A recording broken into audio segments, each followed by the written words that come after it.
Have you noticed how your life is starting to resemble your most frequent thoughts? The people, the moments, even the problems, somehow they echo what's been living in your mind. You ask for peace, but keep focusing on conflict. You want growth, yet your attention circles around fear. It's almost as if life is quietly taking notes on what you keep staring at. What if your focus has been silently shaping, or even sabotaging, your destiny? Not through magic, but through simple repetition. Because every thought you return to becomes a pattern, and every pattern becomes a version of you. Right now, without realizing it, you're rehearsing the next chapter of your own story. So before we go further, pause for a moment. Notice what's been occupying your mental space lately. What emotion does it carry? Tension, hope, regret, wonder? That's the energy your future is learning to speak. Have you ever noticed how two people can walk through the same day and live entirely different realities? One sees everything that's missing, the traffic, the bills, the noise. The other notices the sunlight on the steering wheel, the quiet space between songs, the way the air feels different before rain. It's the same world. The only difference is the lens they're using. Focus works like that. It's not just what your eyes look at, it's what your mind keeps magnifying. Wherever you place your attention, life seems to expand in that direction. When you keep staring at a single point long enough, everything else fades to the edges. You start mistaking that narrow frame for the whole picture. Think about it. Your focus is constantly filtering billions of details into a tiny handful of signals your brain can process. From all the colors, sounds, and sensations flooding in, your mind chooses a few to highlight, the ones that match what you've been unconsciously looking for. That's why, after deciding to buy a certain car, you suddenly see that model everywhere. It's not that the world changed overnight. You just started noticing what your attention had been trained to find. The same thing happens with your inner life. If you've been focused on what's wrong, the missed opportunities, the unkind words, the things you lack, your awareness starts scanning for more of that. Not because you want to suffer, but because your mind is simply obeying the command. Find evidence of what I believe. Every moment becomes another data point confirming your story of scarcity. It's not magic, and it's not superstition. It's selective perception, a natural process of the nervous system that amplifies what you already hold as important. You don't see the world as it is. You see it as your focus allows it to be. And over time, what you see begins to shape what you expect, and what you expect becomes what you live. Try this. For a single minute, look around the room and silently name everything that's blue.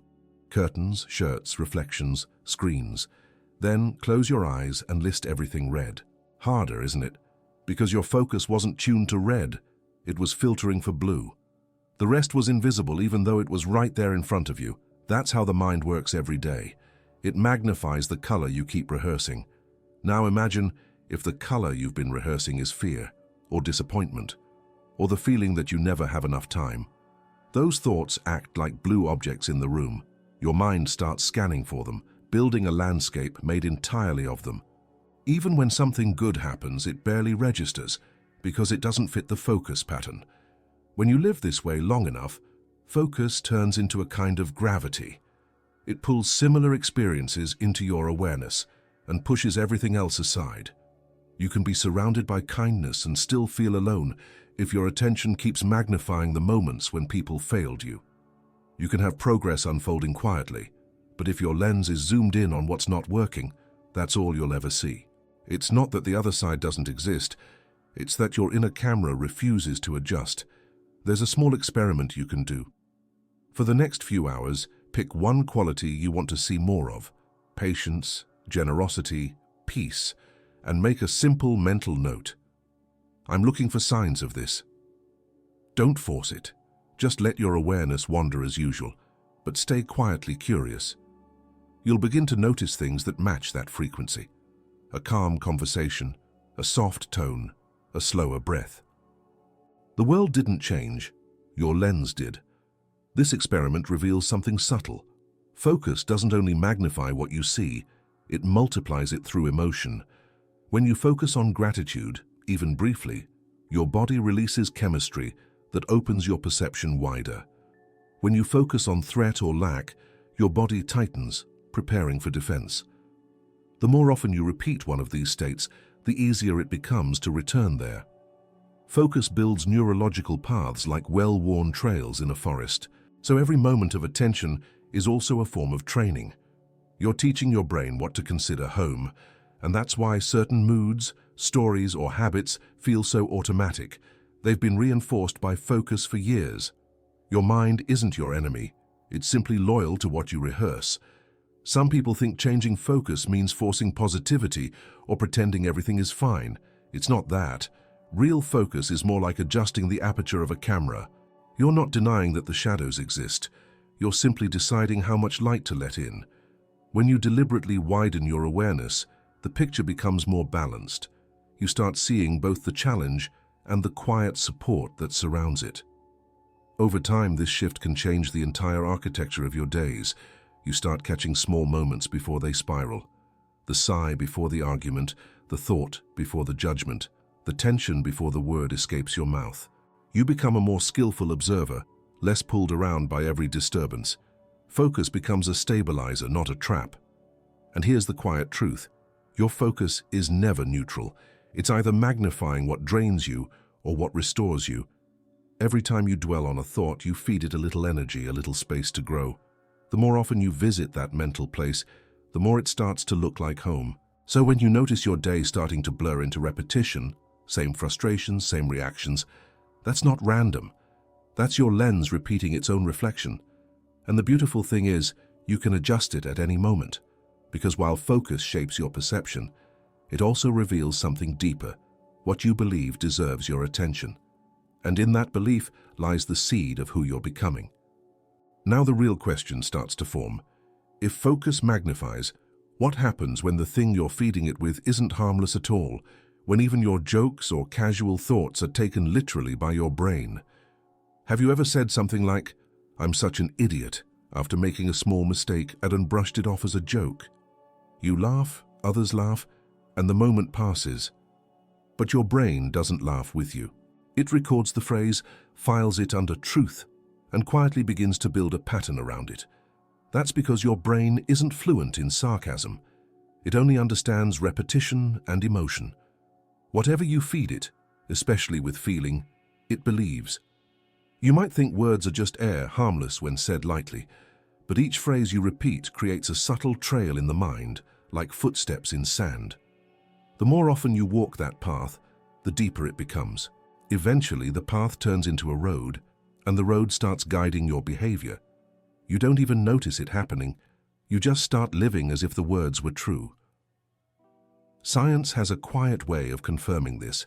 When you say something with emotional tone, whether joking or serious, your brain releases neurochemicals that tag the statement as important. It doesn't check for irony. It doesn't ask, was that a metaphor? It just registers feeling, relevance. So if you say, "I can't handle this," even half laughing, your nervous system starts preparing for overload. If you say, "I'm terrible with people," it subtly lowers your confidence before your next conversation. The words you speak become instructions your body tries to obey. Think of it like programming. The brain is an extraordinary computer, but it has no humor filter. If you keep typing in the same line of code, it will run the command every time. Say, "I'm always tired often enough," and your body learns to conserve energy, to make that statement true. Say, "I'm getting old with every ache," and your cells start aligning with the idea of decline. It sounds poetic, but it's physiological. The dialogue in your head is not background noise. It's the script your biology is rehearsing. Here's a small moment you can try right now. Think of a phrase you often use to describe yourself, something casual but consistent. Maybe "I'm so unlucky," or "I'm terrible at remembering names." Say it silently, then notice what happens inside your body. Is there a drop in energy, a small tightening? That's your nervous system responding. It's not analyzing your logic, it's reacting to the emotional frequency of the phrase. Now flip it. Say something you rarely tell yourself. "I'm learning fast," or "I'm steadier than I used to be." The first few times, it might feel false or even awkward. That's normal. Your brain resists new commands until they've been repeated enough to feel safe. But keep observing. With time, the new phrase begins to carry weight. The emotion shifts. What once felt like pretending starts feeling like possibility. It's easy to underestimate this because language feels so ordinary. We use it constantly, mostly without awareness. But words are not just sound, they're biochemical triggers. Every phrase activates neural networks associated with that idea. The more you repeat a certain set of words, the stronger those networks grow. And just like a muscle, whatever you exercise becomes your default strength. You can see this in people who constantly make self-deprecating jokes. On the surface, it's humor, a way to connect, to seem humble, to disarm others. But after years of, "I'm such a mess, I never get it right, that's just my bad luck," something deeper happens. Their posture starts to match the story. Their tone carries a faint resignation. The body always follows the words, even when the mind insists it's just play. The reverse is also true. Repetition of empowering language rewires how you hold yourself. Say, "I'm learning," instead of, "I can't do this," and your brain enters a different mode, from defense to curiosity. It starts looking for ways to prove you right, to align experience with the new narrative. This isn't wishful thinking. It's how the reticular activating system works, the brain's built-in search engine that filters the world according to what it thinks matters most. Imagine your brain as a loyal assistant that never questions your tone. If you tell it you're hopeless, it organizes your attention to confirm that. If you tell it you're resourceful, it scans for evidence of resourcefulness. The brain doesn't interpret intention, it executes instructions. It believes what you feed it, word for word. And here's where the subtle danger lies. Most of the time we repeat negative statements not because we believe them deeply, but because they've become comfortable. They make conversations easier, they fill silence, they seem harmless. But repetition doesn't need belief to create impact. The brain doesn't wait for you to mean it. It only needs to hear it enough times. That's how casual talk turns into identity. Try paying attention for a single day to the jokes you make about yourself. You might catch phrases like, "I'm always late," "I'm too sensitive," "I'm bad with money." Notice how automatic they are. Then, without forcing positivity, experiment with silence. The next time the joke appears on your tongue, pause instead. Let the sentence remain unfinished. That gap, that choice not to repeat, is where rewiring begins. Because when you stop reinforcing old commands, new space opens for alternative instructions. The mind loves clarity, and when you feed it cleaner language, it adapts. You'll start noticing your tone softening, your reactions slowing, your sense of self updating. It's not an overnight shift. It's a gentle recalibration built through thousands of micro-statements. We often talk about affirmations as if they were magical formulas, but in truth, they're just consistent directions. They work not because of blind faith, but because repetition reorganizes your neural pathways. You're literally teaching your brain what kind of person to expect when it hears your name. And over time, your body, your posture, decisions, energy begins to cooperate. The key is not to start chanting grand declarations you don't believe. It's to become conscious of what you're already declaring every day, to understand that every joke, every complaint, every label is a seed. You don't have to force yourself to plant roses. You just have to stop watering weeds. And once you see how literal your brain is, something else becomes clear. Even the things you fight against, the problems you joke about hating, are still getting your focus. You think you're rejecting them, but in truth you're feeding them with attention. Have you ever tried not to think about something? The more you tell yourself to avoid it, the louder it gets. Don't think about the past, and there it is. Don't be anxious, and your heart beats faster. I just want to stop caring, and suddenly it's the only thing you care about. Resistance has a strange gravity. The harder you push something away, the tighter it seems to cling to you. That's because your attention doesn't understand the word no. When you focus on what you don't want, your mind still hears the subject, not the rejection. I don't want to be stressed translates internally as stress. I don't want to fail becomes failure. The nervous system locks onto the image that matches the emotion, not the command to avoid it. So even as you resist, you're feeding energy into the very thing you're trying to escape. It's like trying to erase a word by tracing over it again and again.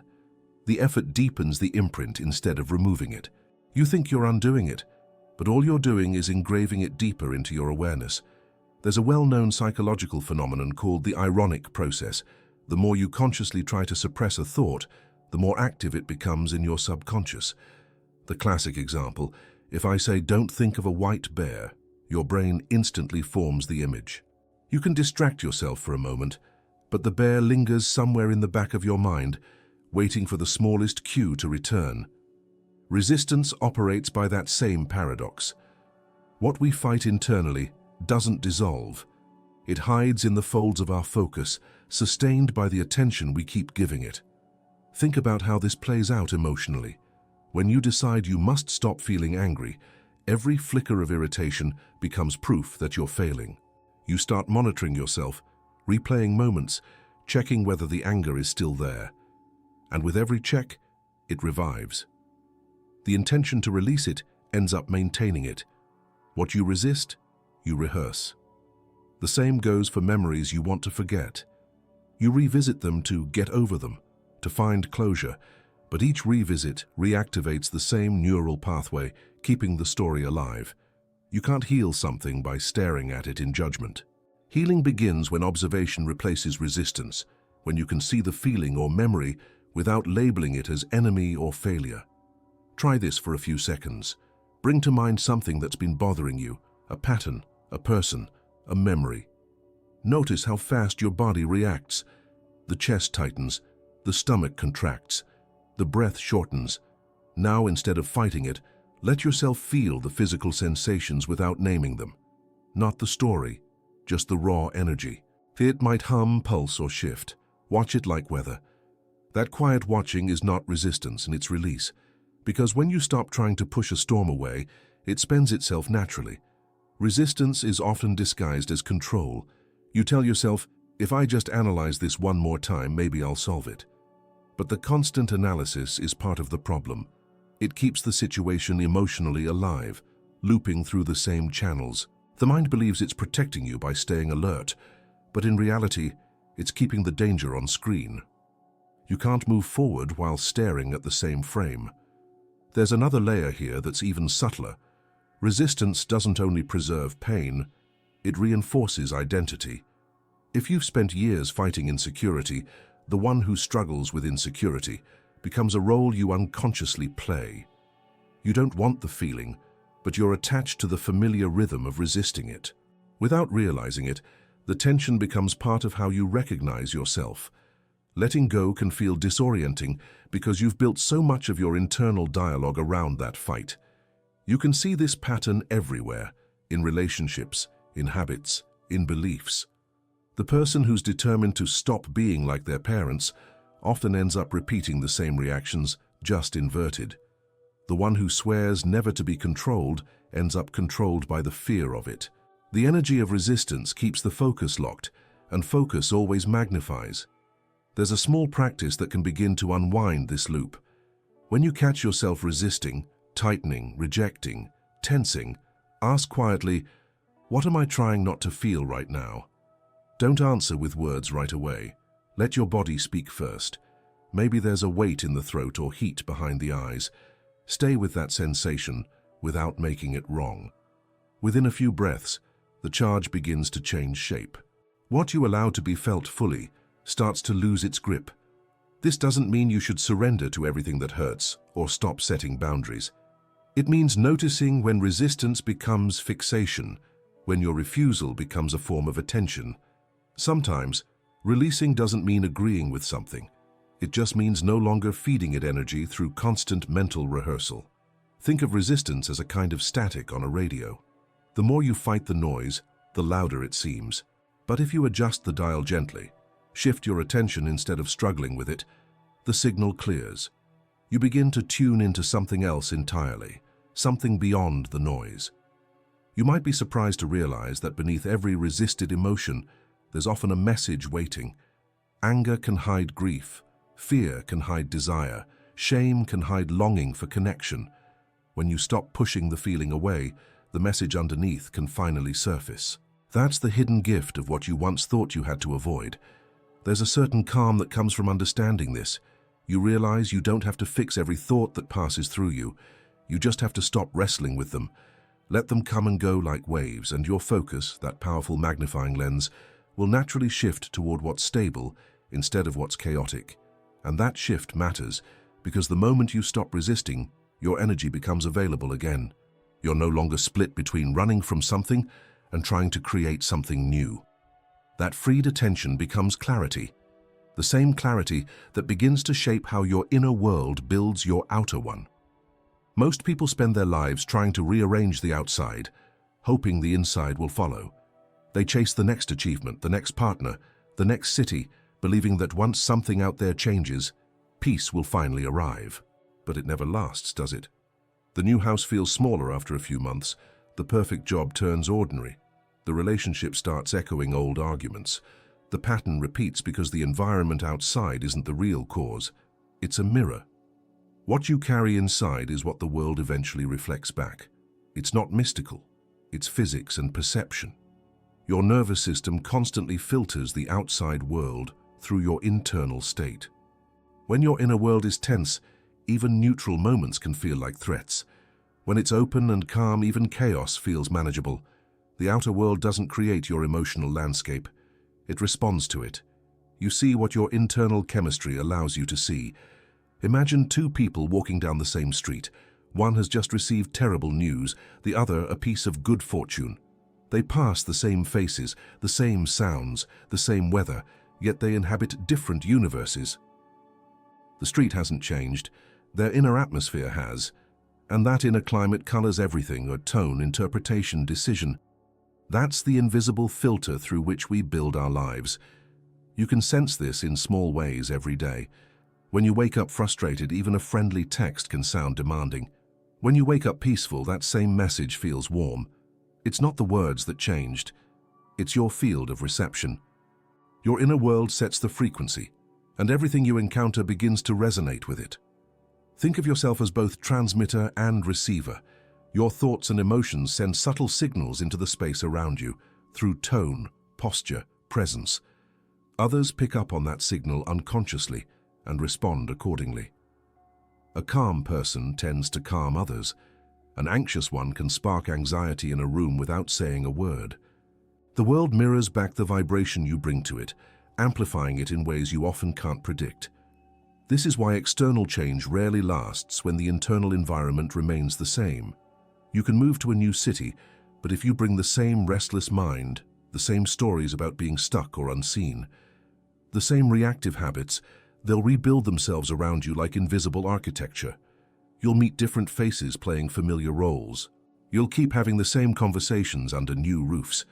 The pattern isn't following you. It's emanating from you. Here's a small experiment. Before reacting to something outside, a disagreement, a delay, a demand, pause for just 3 breaths. Ask yourself, what is the state I'm bringing into this moment? Often the tension you feel isn't coming from the situation, it's being activated by it. The outside is simply revealing the tone that's already playing inside. This pause is not to analyze or judge, but to notice the direction of cause. That single moment of awareness shifts the order. You become the origin, not the echo. Neuroscience supports this in quiet ways. Studies on perception show that the brain doesn't passively receive data from the world. It constantly predicts, then adjusts what it expects to see. Around 80% of the information in your visual cortex, for instance, comes not from your eyes, but from internal predictions based on memory and emotion. You're literally seeing more of your own mind than the objective world. The outer world is filtered through your expectations like light through colored glass. This explains why when you carry chronic frustration, you find endless proof that people are careless. When you live in gratitude, you notice small kindnesses everywhere. Each state acts as a lens, pulling evidence to sustain itself. That's not wishful thinking. It's selective perception and confirmation bias operating as spiritual law. But it goes deeper than interpretation. Your inner environment shapes not only how you perceive, but also how you behave, and behavior changes reality. A person who believes life is hostile moves defensively, speaks with guarded tone, avoids opportunities, and ends up confirming the very hostility they fear. A person who feels internally safe takes more open actions, invites trust, and meets the world halfway. Over time, those micro-interactions accumulate into entirely different external worlds. The inner becomes outer through habit, tone, and micro-choice. This is why inner work isn't abstract or self-indulgent. It's architectural. You're not escaping the world by turning inward. You're reprogramming the blueprint from which your external life will be built. If your internal dialogue is chaotic, the structure you create outside will wobble, no matter how carefully designed. But if your inner field becomes steady, even imperfect circumstances find coherence around you.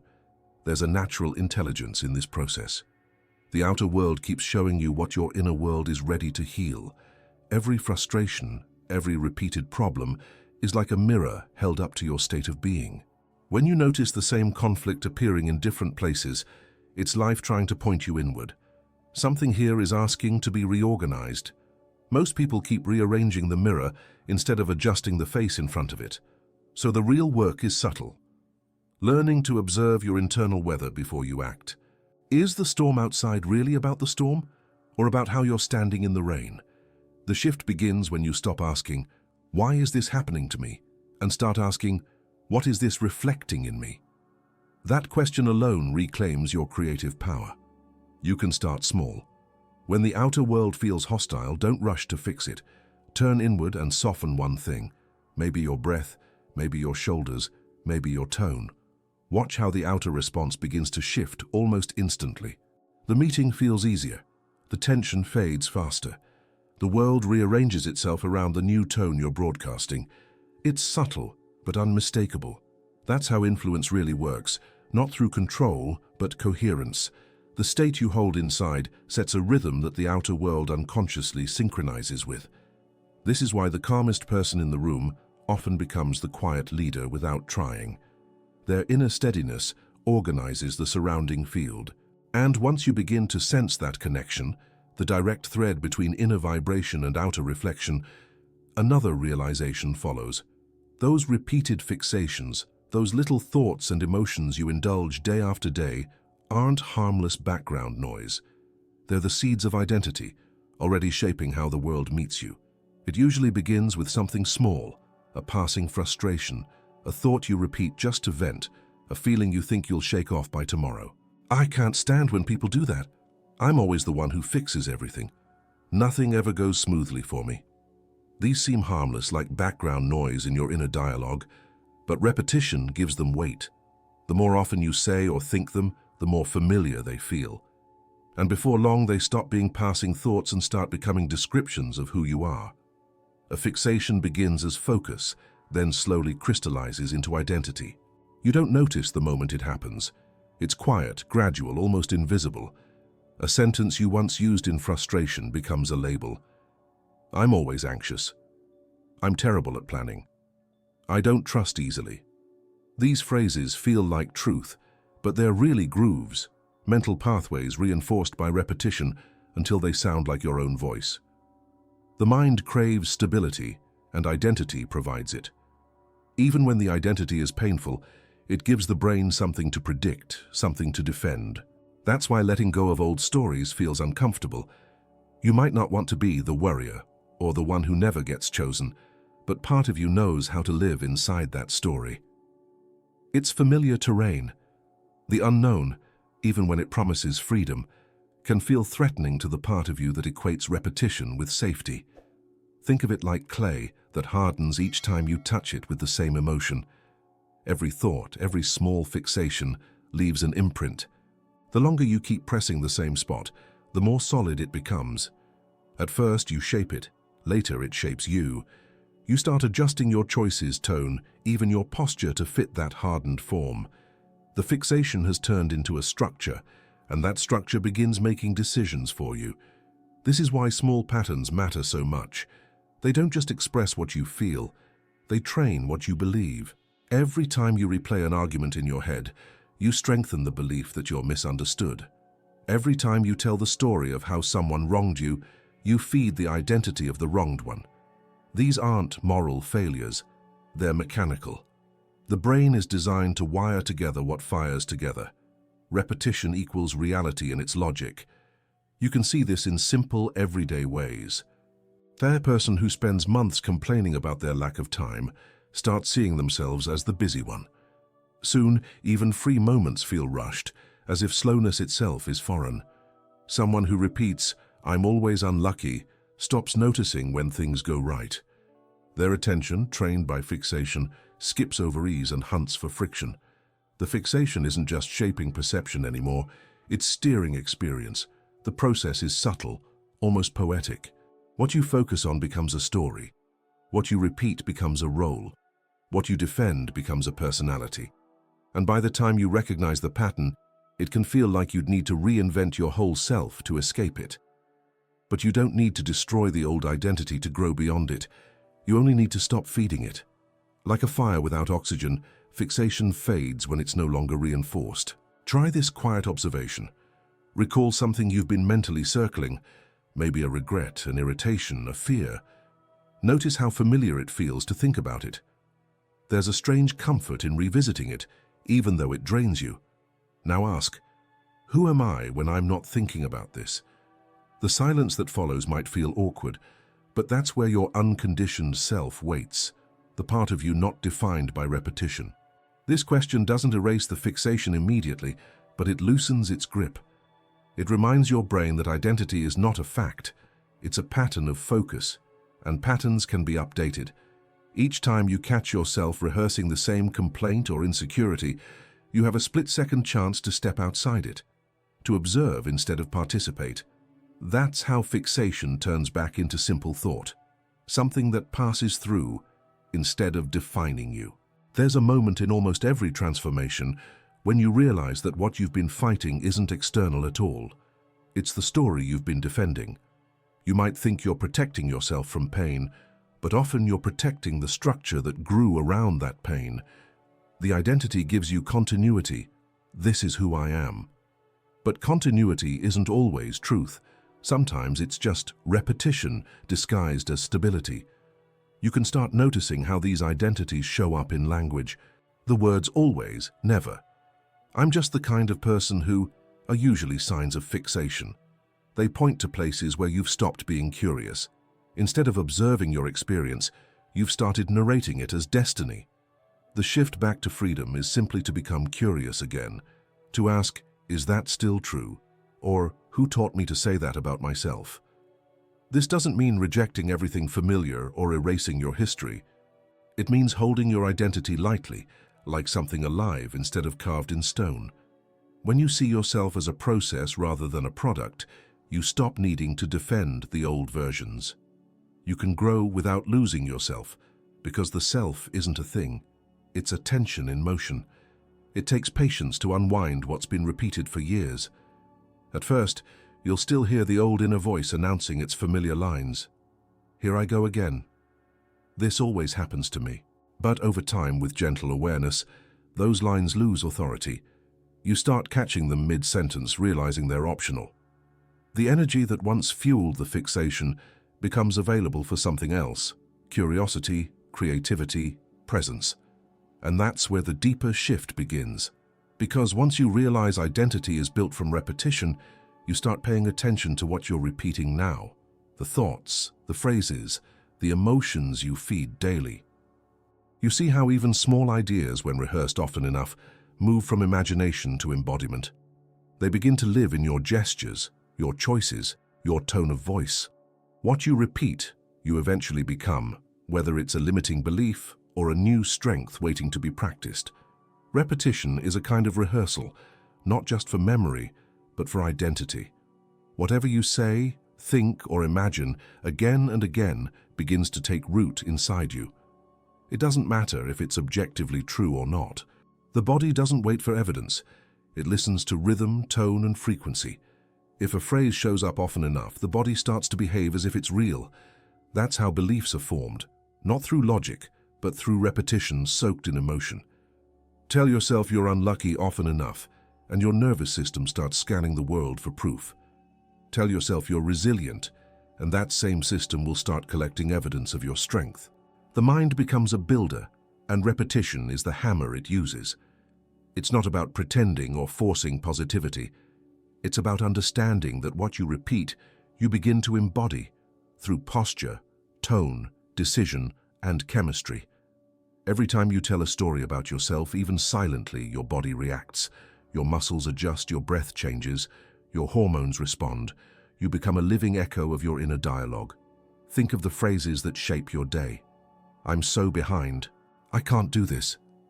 Nobody really listens to me. At first, they're just expressions of frustration, but the more you repeat them, the more your body begins to act them out. Shoulders tighten, voice lowers, energy withdraws. You're not lying. You're performing a script you've rehearsed unconsciously, and that script becomes your behavior. There's a psychological term for this: embodiment. The mind doesn't stop at the skull. Every thought ripples into physiology. When you think I'm not safe, your heartbeat changes. When you think I'm capable, your posture expands. Over time, the repeated states of thought and emotion leave traces in the way you move, speak, and perceive. This is why people who've lived under constant criticism often walk as if apologizing, not because they're weak, but because their bodies learn to carry that message. Repetition can build walls or bridges, depending on what you feed it. It's like a river carving rock. At first, the flow seems harmless, a single drop of self-doubt, a single joke about failure. But years later, that same flow has carved a canyon deep enough to live in. The mind doesn't measure truth by fact. It measures it by familiarity. Whatever feels familiar becomes believable. You can see this in how we adapt to labels. A teacher tells a child they're not good at math, and the phrase sticks. The child repeats it silently, then outwardly. Soon, they stop trying. Decades later, they still say, "I'm just not a numbers person." It was never about math, it was about repetition. The phrase became a truth their body carried forward. The same process works in the opposite direction. Someone begins saying, "I'm learning to stay calm," and even if they don't feel calm yet, the repetition starts to create neural space for it. Each repetition weakens the dominance of the old pattern. The brain starts firing new pathways, and the body begins to catch up. You don't have to fully believe a thought for it to begin reshaping you. You just have to keep practicing it with sincerity. Try this simple awareness. Over the next hour, listen to your self-talk. Not to judge, but to notice the loops. How many of your sentences begin with "I always" or "I never"? Those phrases are identity markers, boundaries your mind has drawn based on repetition. The moment you catch one, pause. Ask quietly, "Do I still want this to be true?" You don't have to replace it right away, just questioning it starts to loosen its authority. Over time, what you practice internally becomes the body's default language. That's why change feels so difficult at first, not because it's impossible, but because your entire system is fluent in the old story. You're trying to speak a new language with muscles trained for another. The tongue stumbles, the mind resists, the body hesitates. But repetition is patient. Keep repeating the new rhythm. I'm growing, I'm capable, I'm allowed to rest, and your nervous system will eventually learn the translation. There's a deeper layer to this. Every repeated story carries an emotional signature. Some phrases pull energy downward, others lift it. Over the years, those emotional tones shape how others perceive you too. People can feel what you repeat, even if you never say it aloud. That's why someone who constantly tells themselves "I'm invisible" can walk into a room and be overlooked. It's not that others are cruel, it's that the energy of that belief radiates through posture and presence. The world responds to the signals you embody. Repetition also influences what you allow yourself to experience. If you've repeated the story, "I'm not worthy of ease," you'll subconsciously reject opportunities for rest or kindness. Not because you don't want them, but because they don't fit the version of you your body recognizes.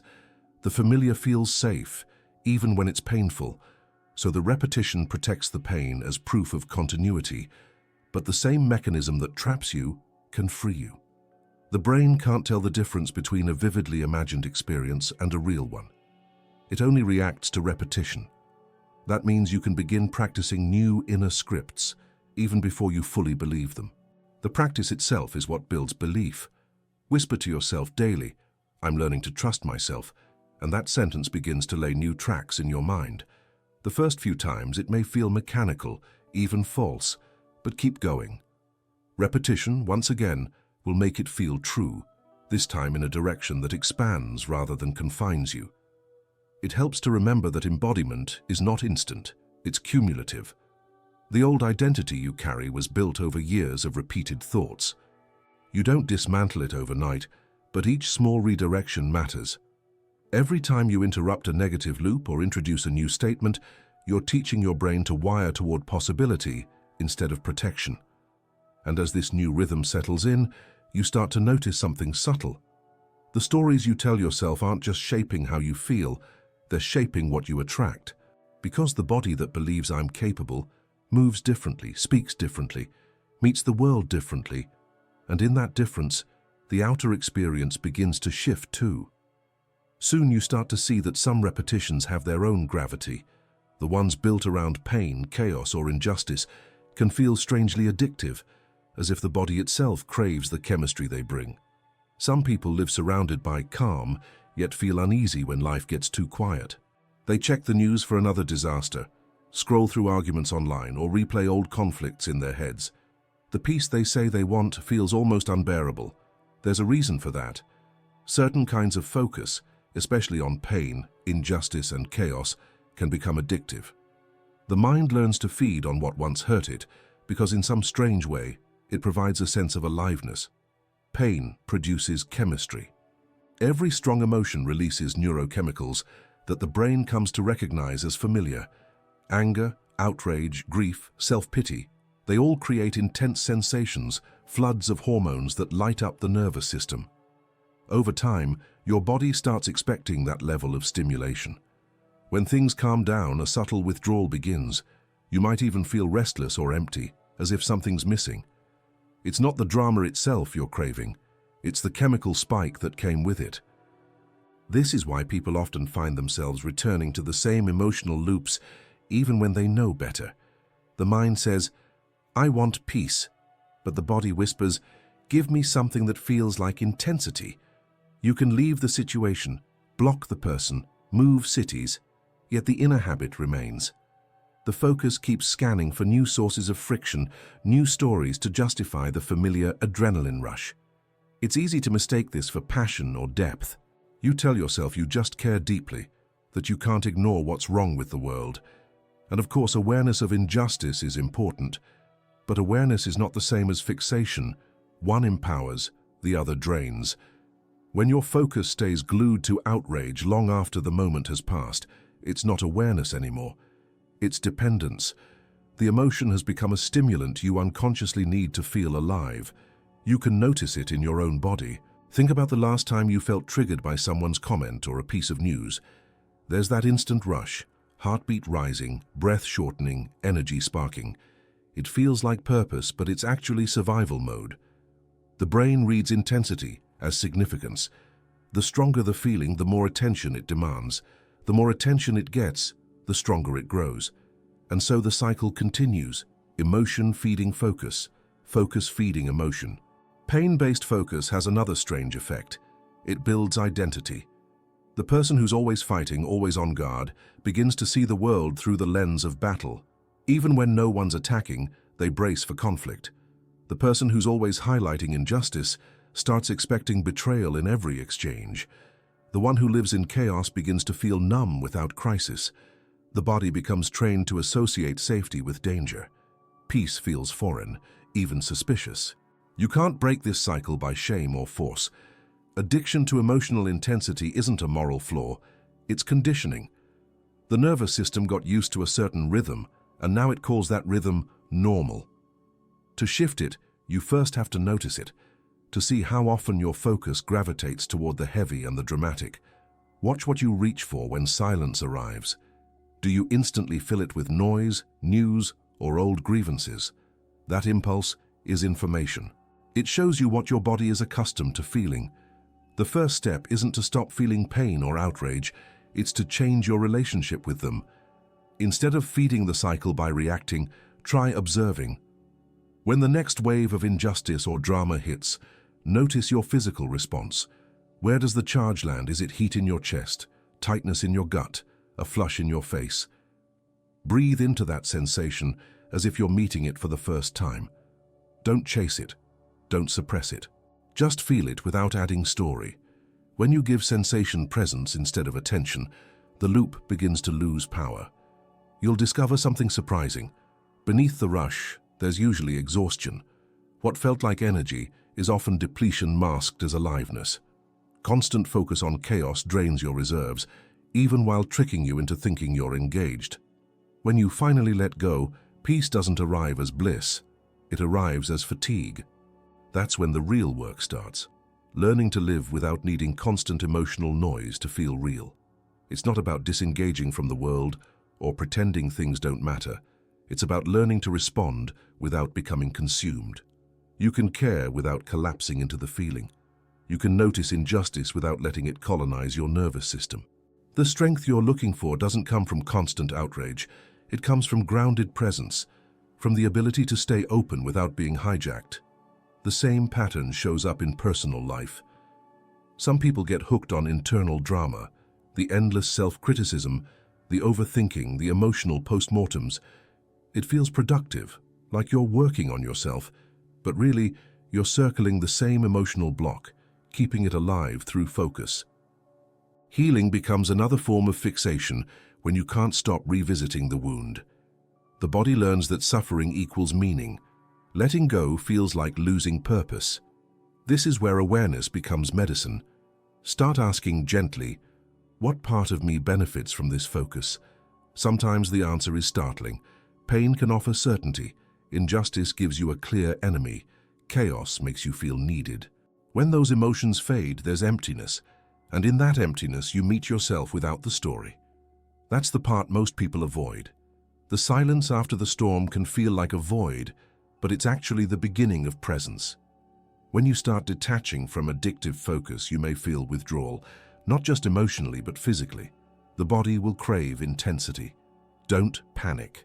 That craving is a sign you're detoxing from emotional overdrive. The challenge is to stay with the stillness long enough for a new rhythm to emerge. It won't feel dramatic, but it will feel true. In that quieter space, you begin to rediscover subtler sensations, steadiness, clarity, ease. They're not as loud as pain or outrage, so at first they seem boring. But with time, your nervous system learns to recognize them as real nourishment. And as that inner rhythm steadies, something remarkable happens. Your focus stops seeking chaos outside and starts seeking coherence inside. Because ultimately, where you place your consciousness is not just a mental choice. It's a spiritual one. Most people think of focus as a mental skill, the ability to concentrate, to direct attention toward a task, to stay organized. But real focus goes much deeper than that. It's not just a matter of where you look, but of who is doing the looking. It's the invisible choice of what kind of consciousness you want to live from. In that sense, focus isn't just attention, it's a spiritual decision. Because every time you choose what to focus on, you're deciding what part of you leads the moment. When you focus on fear, you give authority to the smallest part of yourself, the one obsessed with control and safety. When you focus on gratitude, curiosity, or love, you invite a different intelligence to take the wheel. That shift changes everything, even before a single external thing moves. Focus is spiritual because it directs energy. Whatever you hold in awareness grows more tangible, not because of magic, but because life organizes itself around coherence. The universe mirrors the state you inhabit. You've seen it happen. When you're angry, the world seems filled with obstacles. When you're at peace, the same world feels more open. It's not the environment changing. It's the frequency you're tuned to. We live surrounded by noise, and attention has become the most valuable currency. Every app, every headline, every opinion is fighting to colonize your focus. It's not neutral, it's shaping you. The longer you give attention to something, the more it shapes your nervous system and worldview. That's why reclaiming your focus is more than productivity. It's self-sovereignty. It's the act of remembering that your consciousness belongs to you. You can feel the difference between reactive focus and chosen focus. Reactive focus pulls you outward. It's driven by emotion, urgency, and fear of missing out. Chosen focus feels grounded. It comes with a sense of presence. You're not running toward or away from something. You're standing inside awareness itself, letting perception expand instead of tighten. That's the spiritual dimension, when focus stops being about control and becomes about coherence. There's a quiet power in realizing that you don't have to attend to everything that calls your name. Just because something is loud doesn't mean it's meaningful. Just because something hurts doesn't mean it deserves your constant devotion. Focus is the art of saying, "This thought doesn't deserve my energy right now," not in denial but in discipline. You learn to feed what aligns with truth and starve what drains it. Every day you're offered hundreds of opportunities to practice this, small invisible choices that shape the texture of your consciousness. When you wake up, before touching your phone, where does your mind go? When someone criticizes you, where do you place your attention? On the wound or on the lesson? When uncertainty shows up, do you focus on what might collapse or on what might emerge? Those micro-decisions add up. They build your spiritual posture. You might think this level of awareness is exhausting, but the opposite is true. What tires you is scattered focus, being pulled in 100 directions by everything clamoring for reaction. When focus becomes intentional, your energy consolidates. The mind quiets, the body softens. You stop leaking attention into things you can't control, and what's left feels fuller, clearer. It's the difference between light diffused through fog and light concentrated through a lens. One warms everything it touches, the other burns through illusion. The spiritual weight of focus becomes clearer when you realize how it relates to perception of self. The more you focus on what's missing, the more fragmented you feel. The more you focus on what's steady within, the more whole you become. The outer world may stay chaotic, but you stop being its mirror. You start becoming its center. You can test this in ordinary moments. When you feel anxiety rising, don't rush to fix it. Just notice where your attention is. Usually it's racing into the future, building scenes that don't exist. Gently bring it back, not through force, but through noticing. Feel your feet on the ground, your breath entering and leaving. That single act of redirecting focus is a spiritual reset. It reminds you that you are awareness itself, not the thoughts passing through it.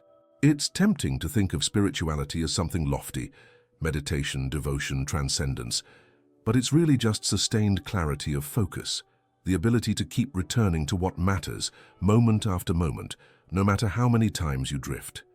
Each return is a small act of worship, a quiet affirmation. My consciousness is sacred, and I choose what it feeds. That's what makes focus so intimate. It's the intersection of will and grace, your ability to choose meeting the vastness of what's already here. When you focus on beauty, beauty becomes visible. When you focus on bitterness, life seems to close in. The outer reflects the inner decision, and the inner decision is renewed every instant. In a way, every spiritual path reduces to one instruction: pay attention to what's real. The challenge is that most of us have trained ourselves to pay attention to what's loud instead. The mind is drawn to problems like a flame to oxygen, but the deeper part of you, the quiet witness, knows that awareness doesn't have to chase. It can stay still, letting truth reveal itself in its own time. That stillness is not passivity. It's power withheld until direction is clear. And when that clarity begins to stabilize, something new happens. You stop treating consciousness like a flashlight searching for meaning and start experiencing it like sunlight, radiant by nature, requiring nothing to prove its existence. You stop focusing to find peace and start focusing from peace. The world doesn't shrink, it softens. You don't withdraw from life, you enter it more fully, but without being owned by it. And from that grounded clarity, the next realization comes quietly, that the most profound focus of all isn't on doing or achieving, but on the silence beneath all the doing. Because when the noise fades, what remains isn't emptiness.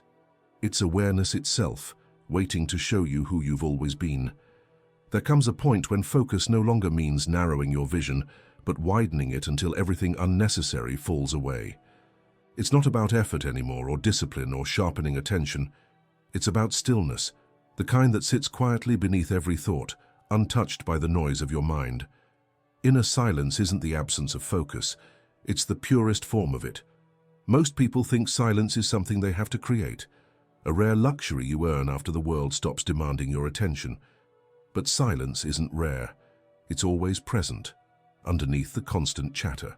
What's rare is remembering how to access it. The noise of thought is loud, but it isn't deep. Beneath it, there's a spacious awareness that doesn't move, doesn't react, and doesn't need to fix anything. When you touch that space, even for a few seconds, you realize that focus doesn't have to be tense. It can be calm, expansive, effortless.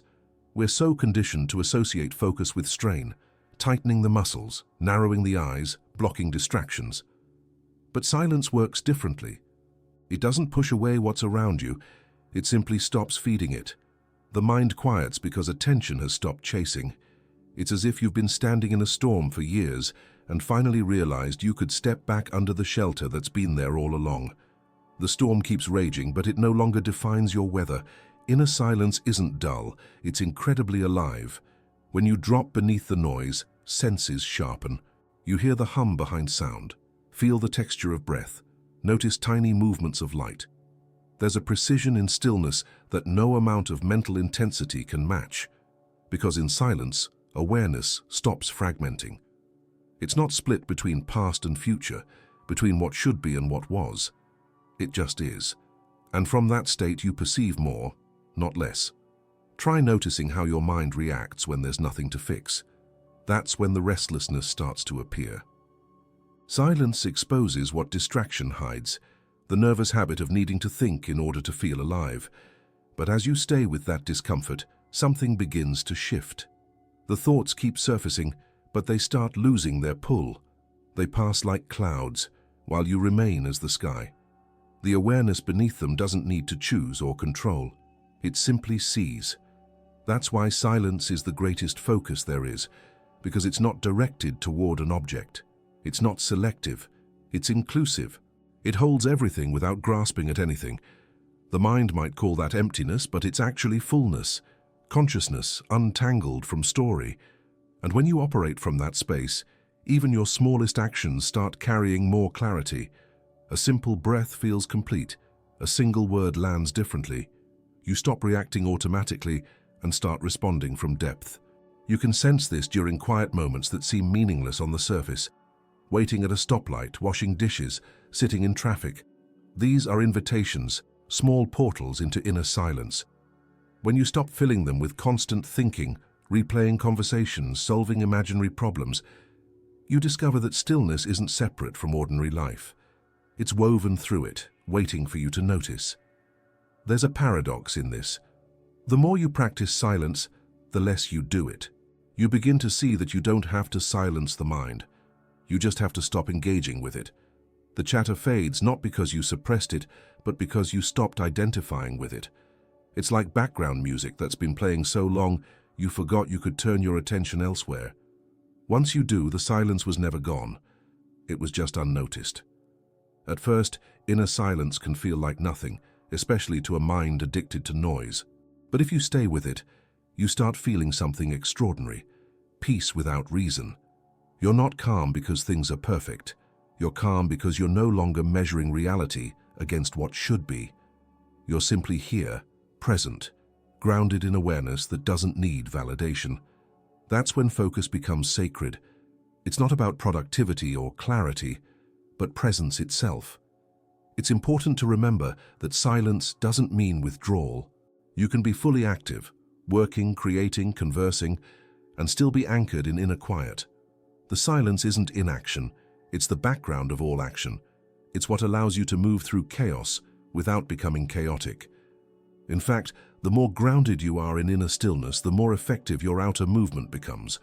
You stop wasting energy on reactivity and begin to act from alignment instead of defense. You might notice how, when you're centered in silence, time feels different. The rush softens. Even urgent situations seem to slow down, giving you space to see clearly. The mind stops racing ahead because it finally trusts that awareness doesn't need to predict. It can simply respond. This is the kind of focus that creates miracles in ordinary life, the quiet confidence of someone fully here. And yet silence is fragile only when you try to hold it. The moment you make it a goal, it slips away. That's because silence can't be achieved. It can only be allowed. It's not something you earn. It's something you uncover by letting go of everything that isn't essential. You stop chasing thoughts, stop arguing with reality, stop needing to control the experience. What's left is stillness that has been there all along, waiting to be recognized as the truest form of focus. As this inner silence deepens, it begins to spill outward. The way you listen changes. You hear people without preparing responses. You notice subtle emotional tones. You begin to sense what isn't being said, because silence sharpens perception. Even the way you move through the world becomes gentler. There's less rush, less friction, more awareness of what truly matters. Eventually, you realize that silence isn't something you visit. It's what you are underneath the constant narration. Thoughts are just surface ripples. The silence beneath them is the ocean, vast, undisturbed, containing everything. Living from that awareness doesn't mean retreating from life. It means participating in it with full presence. And it's from that still, unwavering space that something else becomes clear. This silence isn't separate from creation. It's the source of it. Every action, every thought, every identity is born from it and returns to it. Which means what you focus on next, what you choose to give life to, isn't just a habit of mind. It's an act of becoming. Every thought leaves a trace. Every moment of focus shapes a small part of who you're becoming. You might not feel it happening, but your attention is quietly molding the architecture of tomorrow. Your choices, your reflexes, your moods, even your sense of what's possible. The future version of you is not built in the future. It's being built right now, through what you give energy to, what you allow to repeat, what you decide to notice and nurture. Most people imagine transformation as something that happens in dramatic leaps, a breakthrough, a revelation, a moment of clarity that changes everything. But that's not how the mind works. Change rarely arrives as lightning. It's more like water carving stone, slow, patient, deliberate. The thoughts and emotions you feed each day leave grooves in your nervous system. Over time, those grooves deepen into pathways, and those pathways become your way of being. What you focus on now, even in small doses, is writing the code your body and mind will run later. Think about how habits form. You don't decide to become anxious or resentful or confident. You simply practice certain states over and over until they become automatic. A single complaint repeated daily becomes a worldview. A few quiet moments of gratitude repeated often enough become resilience. The repetition of attention is what decides which traits solidify and which fade away. That's why focus is not neutral. It's a kind of sculpting. And every day you're holding the chisel. If you pay attention, you can almost feel the direction of your own becoming. Notice what occupies your thoughts when nothing external is demanding your attention. Are you rehearsing old frustrations or imagining new possibilities? Are you nourishing worry or curiosity? Whatever tone fills that silent space between tasks, that's the raw material from which tomorrow's you will be formed. This doesn't mean you have to control every thought or fake constant positivity. That's impossible. It simply means becoming aware that attention is not free. It's creative energy. Every moment you spend replaying an old wound is another moment building a version of yourself that identifies with that wound. Every moment you spend grounding yourself, noticing beauty, breathing through difficulty, is building a version of yourself that knows how to stay steady in uncertainty. You are literally rehearsing the traits you'll one day call who I am. Science gives us language for this.